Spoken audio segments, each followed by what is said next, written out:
नमस्कार दोस्तों। Today we will learn about brick work checklist. तो चलिए चलते ब्रिक वर्क चेकलिस्ट के बारे में हम लोग जान लेते हैं। तो इंस्पेक्शन ऑफ ब्रिक वर्क मतलब importance of brick work inspection. तो ब्रिक वर्क इंस्पेक्शन का जो भी इम्पोर्टेंस है वो बहुत क्रूशियल पार्ट निभाता है कोई भी कंस्ट्रक्शन प्रोजेक्ट में। क्योंकि कोई भी प्रोजेक्ट हो जैसे कि बिल्डिंग प्रोजेक्ट हो या इंडस्ट्रियल प्रोजेक्ट हो या किसी तरह प्रोजेक्ट भी हो, उसमें बहुत अहम हिस्सा निभाता है। Majorly we are used brick work as a partition wall. Outside में जो वॉल देते हैं वो 9 इंचेस का होते हैं। इनसाइड में जो वॉल देते हैं वो 4.5 इंच मतलब 4.5 इंच का होते हैं। और बिल्डिंग प्रोजेक्ट में इसका अलावा भी बहुत सारा इस्तेमाल है इसका। जैसे कि नीचे हम लोग जो प्लिंथ प्रोटेक्शन देते हैं उसमें इस्तेमाल करते हैं, या पार्टीशन वॉल इस्तेमाल तो करते ही आपको बताए हैं। इसमें कभी कभार सब स्ट्रक्चर में इस्तेमाल किया जाता है। बहुत सारा इसका इस्तेमाल है। ये जितना भी पार्टीशन रिगार्डिंग मटेरियल है उसमें ब्रिक वर्क सबसे इकोनॉमिकल पड़ता है। जो इंटीग्रिटी साथ साथ इंटीग्रिटी ड्यूरेबिलिटी एस्थेटिक व्यू सब कुछ प्रोवाइड करता है, इसलिए ब्रिक वर्क को most of the times prefer किया जाता है सभी एस्पेक्ट को ध्यान में रखते हुए। ओके, चलिए नेक्स्ट स्लाइड में चलते हैं क्या है। नेक्स्ट स्लाइड में क्या है अपना एलिमेंट्स ऑफ बिल्डिंग ब्रिकवर्क्स। बिल्डिंग में जो हम लोग ब्रिकवर्क करते हैं उसका कुछ कंपोनेंट्स हम डालने का कोशिश किए आपको समझाने के लिए। यहाँ पे आपको दो फोटो देखने को मिलेंगे।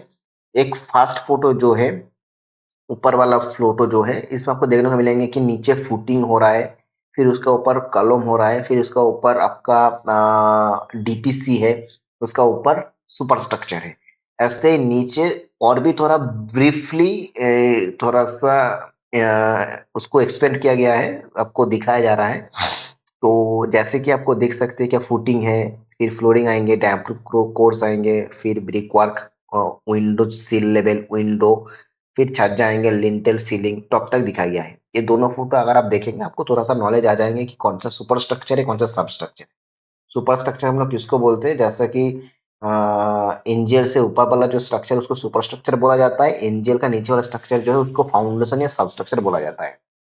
ठीक है, तो स्टेज वाइज अगर हम लोग एलिमेंट को देखेंगे ब्रिक कोड का केस में, फाउंडेशन हम लोग को फुटिंग रहता है और कॉलम रहता है। ठीक है, और प्लिंथ स्टेज में अर्थ फिलिंग रहता है जो प्लिंथ प्रोटेक्शन हम लोग बोलते हैं, और डैम्प प्रूफ कोर्स रहता है। सुपर स्ट्रक्चर में तो आपको पता ही है, अप टू सिल बेंड तक एक ब्रिक रहते हैं, सिल बेंड के बाद फिर ब्रिक रहते हैं, फिर जो लिंटल तक रहते हैं, लिंटल बीम डाल देने के बाद स्लैब बीम का बॉटम तक डालते हैं ब्रिक वर्क। ठीक है, हम लोग करते हैं। तो इतना रहता है सुपर स्ट्रक्चर स्टेज में। ओके, नेक्स्ट स्लाइड में हम लोग चलते हैं। इंस्पेक्शन पॉइंट्स, क्या क्या इंस्पेक्शन पॉइंट है। तो फर्स्ट पॉइंट हम लोगों को देखने को मिलेंगे construction drawing and GFC approval. मतलब कोई भी बिल्डिंग को हम लोग करेंगे वो कौन सा फ्लोर पे है कौन सा एरिया पे वो देखना जरूरी है, और वो ड्राइंग अप्रूव है या नहीं है वो देखना जरूरी है। जो जीएफसी ड्राइंग होना चाहिए मतलब गुड फॉर कंस्ट्रक्शन। कहीं कहीं इसको आरएफसी भी बोला जाता है, मतलब रिलीज्ड फॉर कंस्ट्रक्शन। ठीक है, ड्राइंग में क्या क्या मेंशन होता है, thickness of brick wall mention होता है, डायमेंशंस मेंशन होता है, layout setting out motor ratio bond type mention होता है। ठीक है, नेक्स्ट हम लोग चलते हैं types of bond. Types of bond मतलब क्या है, कितना टाइप का बॉन्ड हम लोग को देखने को मिलता है इन ब्रिक वॉल्स। ओके, तो generally as per IS code अगर जाएंगे तो हम लोग बहुत सारा बॉन्ड हम लोग को देखने को मिलेंगे, लेकिन एज practically we are practised 4 types of bond: English bond, Flemish bond, header bond, stretcher bond. तो इसी 4 टाइप का बॉन्ड हम लोगों को इन जनरल देखने को मिलता है एज एज पर साइट में। तो इसीलिए हम अभी इसी चारों को हम डिफाइन कर रहे हैं। ओके, तो चलिए फर्स्ट में देख लेते हैं इंग्लिश बॉन्ड। इंग्लिश बॉन्ड में क्या है, जैसे कि आप फोटो में देख सकते हैं, स्ट्रेचर साइड में एक लेयर, पूरा एक फुल लेयर का फुल रो का ब्रिक गया है, फिर हेडर साइड में गया है। हम आपको थोड़ा सा दिखाने का कोशिश करेंगे। जैसे कि आपका एक स्ट्रेचर ब्रिक जा रहा है, एक हेडर ब्रिक जा रहा है, फिर स्ट्रेचर ब्रिक जा रहा है, फिर हेडर ब्रिक जा रहा है। मतलब एक रो स्ट्रेचर का, एक रो हेडर का, एक रो स्ट्रेचर का, फिर एक रो हेडर का। तो इस टाइप से जो बॉन्ड बॉन्ड हम लोग को देखने को मिलेंगे उसको इंग्लिश बॉन्ड बोला जाता है, जिसका जॉइंट ऑल्टरनेटिव रहता है, कभी किसी के साथ लाइन में मैच नहीं होंगे। जॉइंट ऑल टाइम ऑल्टरनेट होना चाहिए। नेक्स्ट हम लोग चलते हैं फ्लेमिश बॉन्ड। फ्लेमिश बॉन्ड में क्या है, स्टेच एक ही रो में स्ट्रेचर रहता है, उसके बाद फिर हेडर रहते हैं, फिर स्ट्रेचर फिर हेडर। दोनों में अंतर यही है, इंग्लिश में एक स्ट्रेचर रो फुल रो का जाएंगे, एक हेडर जो ब्रिक है वो फुल रो का आएंगे, लेकिन फ्लेमिश बॉन्ड में एक ही रो में एक स्ट्रेचर एक हेडर, ऑल्टरनेट, फिर एक स्ट्रेचर फिर एक हेडर, तो ऑल्टरनेट चलते हैं। हेडर बॉन्ड में ओनली हेडर फेस रहते हैं, स्ट्रेचर बॉन्ड में only stretcher bond stretcher face रहते हैं, तो इतना ही अंतर है। स्ट्रेचर फेस मतलब समझ गए होंगे, जो लंबा वाला है स्ट्रेचर है, जो छोटा वाला फेस है वो हेडर बोला जाता है। फ्लेमिश बॉन्ड में स्ट्रेचर ऑल्टरनेट हेडर, स्ट्रेचर फिर हेडर, फिर स्ट्रेचर फिर हेडर। और इंग्लिश बॉन्ड में एक row full stretcher, second row full header, third row full stretcher, fourth row full header. इतना ही अंतर है, आपको देखने के बाद ही समझ में आ जाएंगे। जैसे ऐसा देखेंगे आपको, इस टाइप को बॉन्ड को इंग्लिश बॉन्ड बोला जाता है, सेकेंड बॉन्ड फोटो जो मिल रहा है आपको वो फ्लेमिश बॉन्ड बोला जाता है, third header bond, fourth stretcher bond.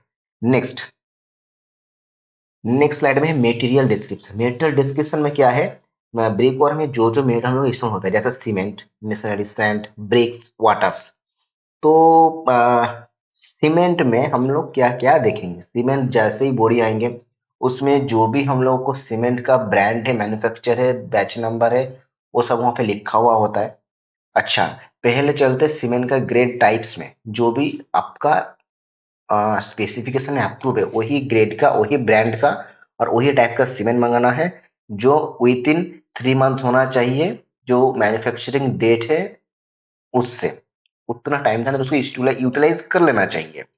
Next हम लोग चलते हैं, one more things I missed, field test और लैब टेस्ट परफॉर्म करना बहुत जरूरी होता है, क्योंकि सीमेंट को चाहे कोई भी मटेरियल हो, साइड में इस्तेमाल करने के पहले लैब टेस्ट करना बहुत जरूरी होता है, हर एक आइटम का केस में, जैसे कि cement, masonry sand, bricks, water, चारों का केस में। मेसनरी सेट हम लोग कैसे समझेंगे, मेसनरी सेट का जो फ्रैक्शन है, मेसनरी सेट का जो हम लोग को सीम एनालिसिस करते हैं, उसमें जो आईएस कोड वाइज हम लोग मान के चलते हैं, वो IS 2116 के अकॉर्डिंग होना चाहिए। अगर उसमें जो फ्रैक्शन डाला गया है उसके अकॉर्डिंग अगर पर्टिकुलर साइज है सैंड का, then we will consider that is masonry sand, otherwise not. Second thing is that silt content, silt content permissible limit का अंदर होना चाहिए। मोस्ट ऑफ द प्रोजेक्ट में ये 5% होते हैं, लेकिन ये आपका प्रोजेक्ट वाइज वेरी होता है, वो एज पर प्रोजेक्ट आपको फॉलो करना होता है। In general 5%, not more than 5% हम लोग मान के चलते हैं, लेके चलते हैं। इसका भी फील्ड टेस्ट और लैब टेस्ट करना जरूरी होता है। ब्रिक्स, ब्रिक्स हम लोग कैसे जानेंगे, जैसे कि आपका बीओक्यू में दिया जाएंगे या स्पेसिफिकेशन में दिया जाएंगे कि कौन सा टाइप ऑफ ब्रिक आपको इस्तेमाल करना है। अगर ब्रिक्स जैसे कि आपको बताया गया है कि रेड ब्रिक इस्तेमाल करना है, रेड ब्रिक मतलब जो क्ले बर्न ब्रिक होता है उसको रेड ब्रिक बोला जाता है। और भी एक ब्रिक होता है जो हेवी ड्यूटी ब्रिक होता है। रेड ब्रिक का जो नॉर्मल जो नॉमिनल और स्टैंडर्ड साइज जो आइस मिलता है, उसका IS code according to red brick burnt clay type से जो ब्रिक आता है, उसका केस में IS 1077 है। अगर हेवी ड्यूटी ब्रिक अगर होंगे, वही रेड ब्रिक का अंदर हेवी ड्यूटी वाला जो ब्रिक होंगे उसमें as per IS 2180। Brick work का केस में आपको ड्राइंग में या स्पेसिफिकेशन में दिया हुआ रहेंगे कौन सा क्लास का ब्रेक आपको इस्तेमाल करना है, उसी क्लास का ब्रेक आपको लाना है साइट पे और उसका यूटिलाइज करना है।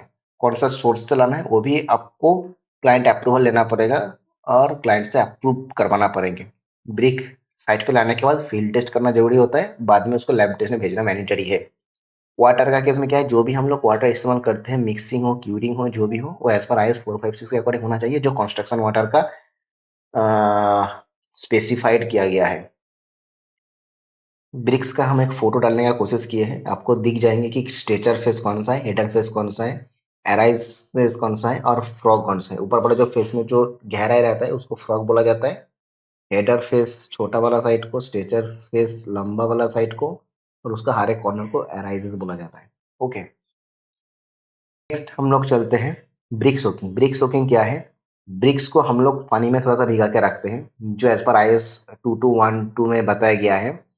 अब हम यहाँ पे मेंशन कर दिए कि क्लॉज नंबर 10 पेज नंबर 17 में है, एज पर IS 2212 का केस में जो brick must be fully soaked in water, मतलब आईएस कोड ये कहते हैं कि आपको ब्रिक को फुल्ली सोक्ड करना चाहिए, लेकिन इन जनरल हम लोग उसको 2 घंटे पहले इसको भिगा देते हैं पानी में, फुल्ली सोक्ड करवा देते हैं।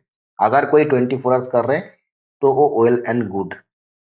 जब भी हम लोग ब्रिक को लगाने जाएंगे उसका पहले ब्रिक को सरफेस ड्राई होना चाहिए, ऐसा नहीं कि पानी में भीगा हुआ ब्रिक को इस्तेमाल कर ले, वो हानिकारक है। हम लोगों को सरफेस ड्राई कंडीशन में जो ब्रिक रहेंगे उसी को इस्तेमाल करना है। Okay, next slide.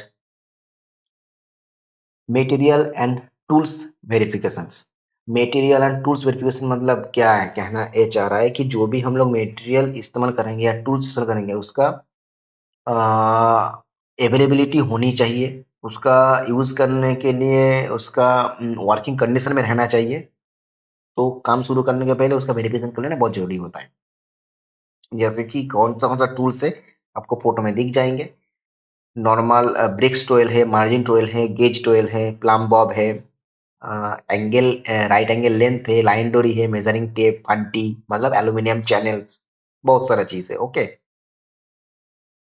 नेक्स्ट हम लोग चलते हैं सरफेस प्रिपरेशन। सरफेस प्रिपरेशन मतलब क्या है, ब्रेक वर्क करने के पहले हम लोग को सरफेस प्रिपरेशन करना जरूरी होता है कि सरफेस को कैसे तैयारी करें। जैसे कि हम ये समझने का कोशिश कर रहे हैं कि जब भी ब्रेक वर्क शुरू करें पूरा एरिया को फुल्ली क्लीन कर लेना है ब्रेक वर्क शुरू करने के पहले। हैकिंग और चिपिंग करना बहुत जरूरी होता है आरसीसी फेस पे, वो बीम का बॉटम हो, कॉलम का फेस हो, कोई भी आरसीसी फेस हो, कोई भी आरसीसी सरफेस हो, वहां पे चिपिंग करना मतलब हैकिंग करना बहुत जरूरी होता है। इन जनरल 300 हैक्स पर स्क्वायर मीटर होनी चाहिए। आप इसको ऐसे थंब रूल लेके चल सकते हैं। सीमेंट स्लैरी हम लोग इस्तेमाल करते हैं हैक्ड एरिया का ऊपर। तो प्रिपरेशन में 3 पॉइंट है। पूरा फुल एरिया को शुरू करने के पहले क्लीनिंग कर लेना है, हैकिंग करना है, और हैकिंग किया जगह के ऊपर सीमेंट स्लैरी लगाना है। Okay, next slide. Next slide है अपना platform for brick work. Platform for brick work मतलब क्या है, ब्रिक वर्क हम लोग करते हैं, कभी कभार मिस्त्री क्या करता है, एक सूखा जगह का ऊपर या मिट्टी वाला जगह का ऊपर ब्रिक को रख, सॉरी, गंदे जगह का ऊपर या मिट्टी के ऊपर ब्रिक को रख देते हैं जिसमें मिट्टी लग जाता है ब्रिक में। तो वो गलत प्रोसेस है, इसलिए उसके लिए क्लीन प्लेटफॉर्म इस्तेमाल करना है। अगर कोई साइट पे अगर कोई अलग से प्लेटफॉर्म नहीं है तो सीमेंट का बोरा बिछा के, सीमेंट का बैग का जो बोरा है वो बिछा के उसके ऊपर ब्रिक को रख सकते हैं ताकि वो कंटेमिनेशन के मिलावट से वो अवॉइड कर सके, हम लोग कंटेमिनेशन जो मिलावट है उससे अवॉइड कर सके। ओके, नेक्स्ट हम लोगों को है मेजरमेंट एक्यूरेसी।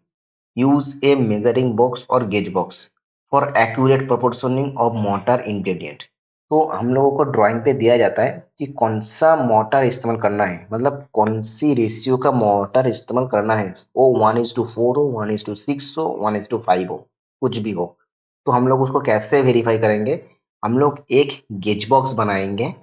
गेज बॉक्स जो होंगे वो एक सीमेंट बैग के अकॉर्डिंग हो सकता है या कोई भी हो सकता है, आप अपने अकॉर्डिंग बना सकते हैं, लेकिन हम आपको एक फोटो देखने की कोशिश करेंगे। हम जो साइज पे बनाते हैं, एक बैग सीमेंट बैग का जो वॉल्यूम होता है उतना साइज का एक गेज बॉक्स बनाते हैं। मान के चलिए हम लोगों को बताया गया कि 1:4, मतलब एक सीमेंट है, 4 कोर्स सैंड है, तो एक सीमेंट मतलब एक बैग सीमेंट जो इसी जो गेज बॉक्स है इसमें आएंगे, और उतना ही सेम वॉल्यूम का 4 टाइम्स कोर्स सैंड भी लेना है ताकि मोटर में जो रेशियो बताया गया है उसको मेंटेन कर सके। तो इसका कैलकुलेशन पार्ट भी हम डाल दिए हैं, आप देख सकते हैं कि इसका कैसे कैलकुलेशन किया जाता है और गेज बॉक्स कैसे बनाया जाता है। तो हम आपको एक नॉलेज के लिए डाल दिए हैं, otherwise you can consider according to your site.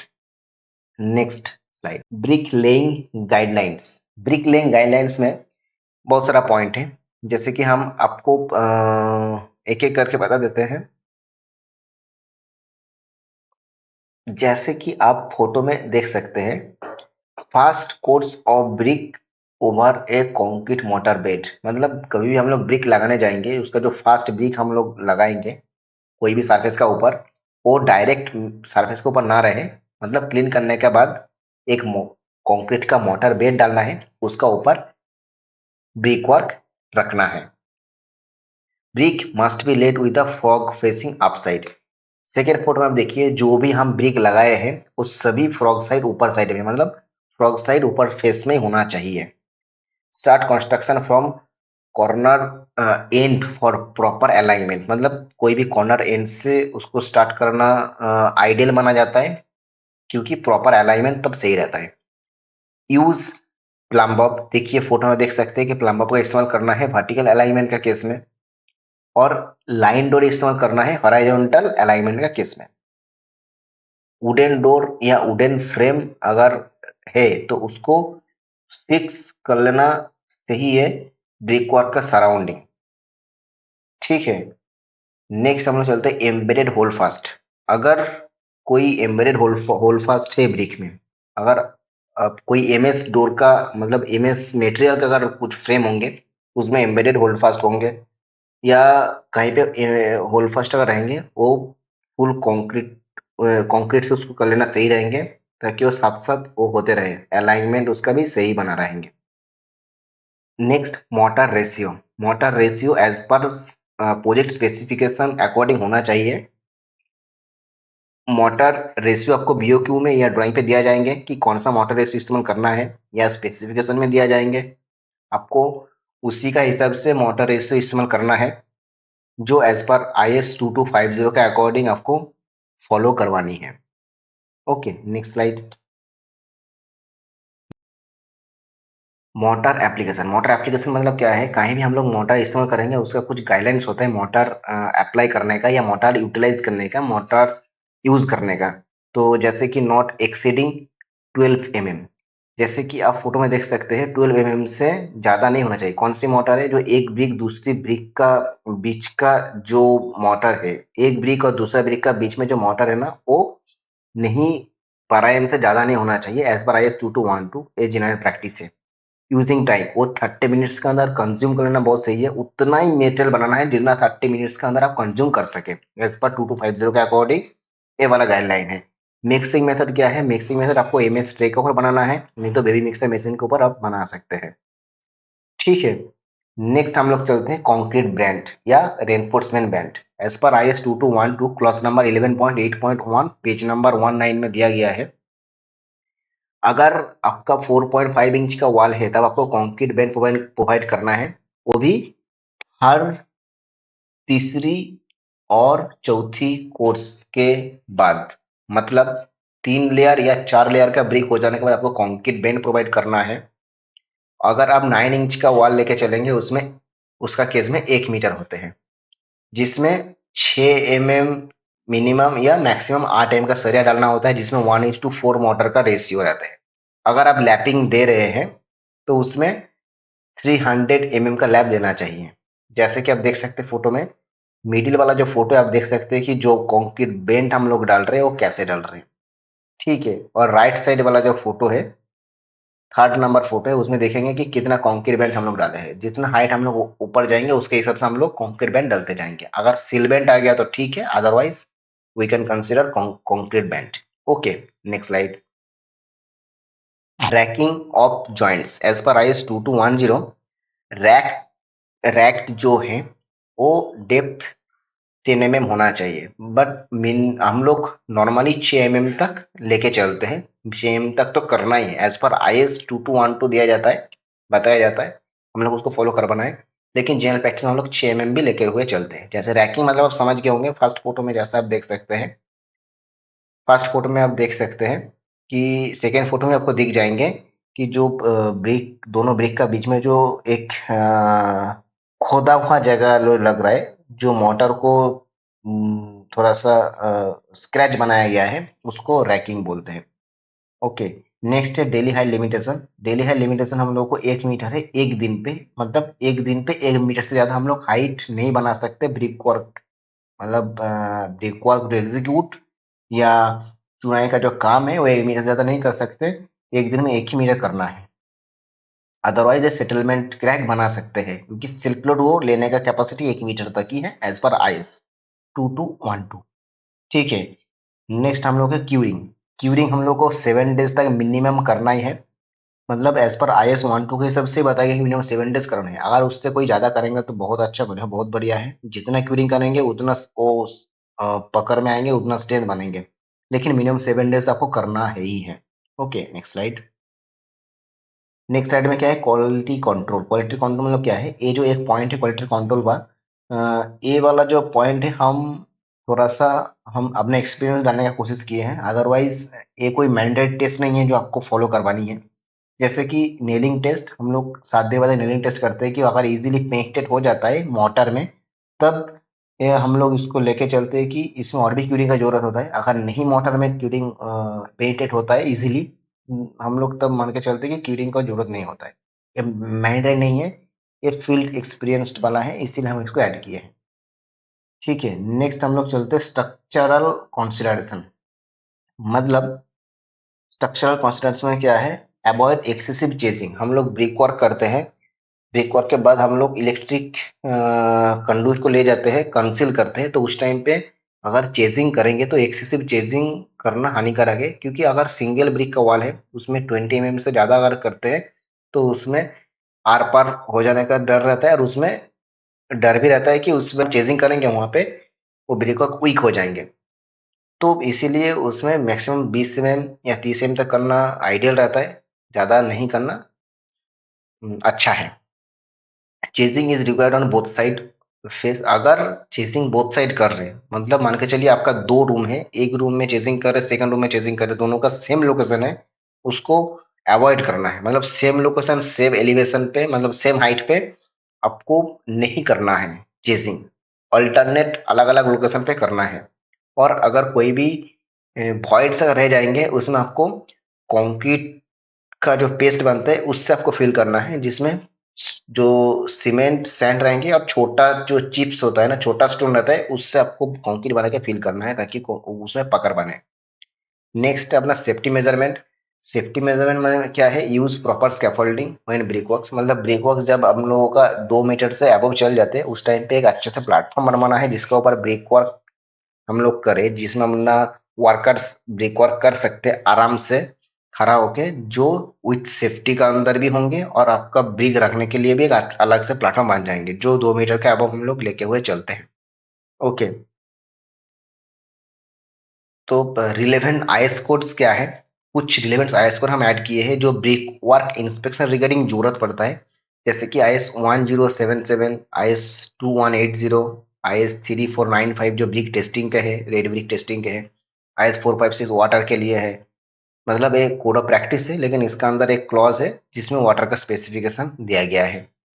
IS 2212 है, IS 2250 है, IS 2116 है, IS 25269 है, IS 5454 है, IS 383 है। ओके, कुछ रिलेवेंट आईएस कोड है जो आपको हेल्प करेंगे ब्रिकवर्क्स को और भी अच्छा करने के लिए। ओके, इतना ही था अपना ऑब्जर्वेशन। अगर इसमें कोई भी चीज छूट जा रहा है तो आप मुझे बताइए, कमेंट कीजिए, ताकि हम इसमें खुद को भी इम्प्लीमेंट कर सके, खुद पे इम्प्लीमेंट कर सके, खुद को भी इम्प्रूव कर ले और खुद में भी करेक्शन कर ले।